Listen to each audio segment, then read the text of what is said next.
Good morning. Well, it's an overcast day. It's a little cold. It's not rainy. And that's my weather report. Otherwise, it's not that bad. And I am in my cathedral of trees. The ones that help me get through the day, like you. There's something magical about nature. At any season, it all changes. Sort of looking at it the way Monet looks at water lilies. There's always a changing scene, literally every day, and it's a long enough walk that there's a variety of things to see. I have other places I like, but this one I like especially. So, it's close to home. Trump continues to go where no man goes before. And he does it in such a clumsy fashion, that is, that we all get to see it and hear it and know it. I've been asked from time to time, how could I say certain things on the air? And I'd say, well, what Trump does is transparent to the world.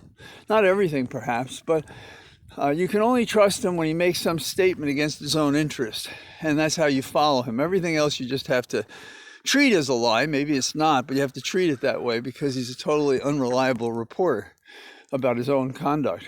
But the tape recording that was made on Saturday of his conversation with the Secretary of State of Georgia and other people underscores how reckless a criminal he is. And I used to say as a prosecutor, you don't catch the geniuses. And Trump is no exception to that rule.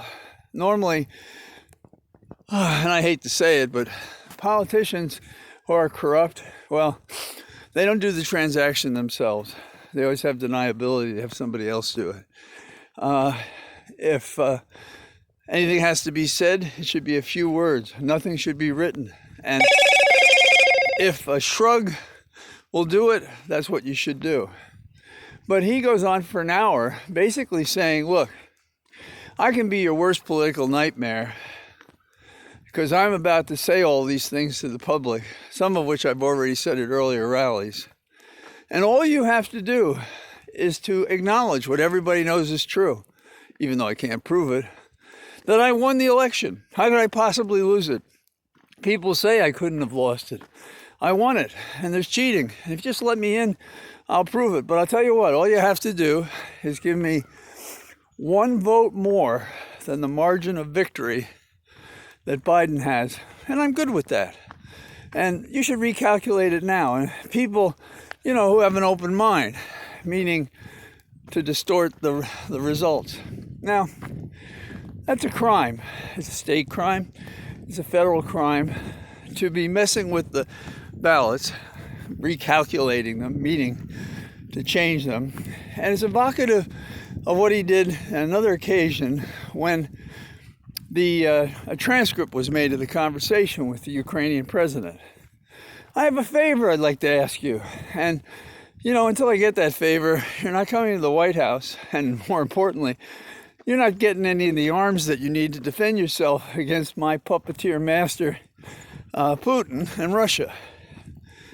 So what is the significance of this, and what does Trump hope to obtain?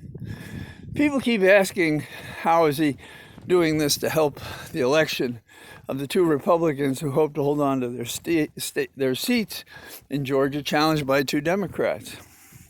And the answer, he doesn't care about that race, except to manipulate it to have there be a break in any of the battleground states, including Georgia, which seems like to him the easiest one because the margin appears to him thin enough. And all he needs is the number of votes that Biden got plus one more vote. Well, the good news is that we caught him. The bad news is there, among all of these politicians, a spine to do what's necessary. Now, the Justice Department by now should have the FBI calling up these people to conduct interviews. The FBI, a file of an FBI, if you've ever seen one, is thousands of interviews. Some are really trivial, but some are really significant. And that's how they conduct an investigation. 302s is the name of the document. So they should be collecting 302s, going out and talking to people. And that's where the false statements come if witnesses lie to them. And then what should they do? Well, the state of Georgia should sometime, I guess, on Wednesday or Thursday, so they can't be said to be interfering in the election that is going on Tuesday. They should be investigating this, no question about it. This guy has gotten away with so much. But on the federal level, we should be investigating it. And we should be looking at censure. Yes, censure. It's a document that means something in terms of a public decrial for what misconduct a public official has done. We should think of impeachment again. Oh yes, we're all tired of it and so forth. And it doesn't have to happen before he leaves office. The alternative is that we can see that he doesn't hold public office again, because it's removal of office and not holding public office are two of the possible remedies for an impeachment. And America has to stand up to this guy.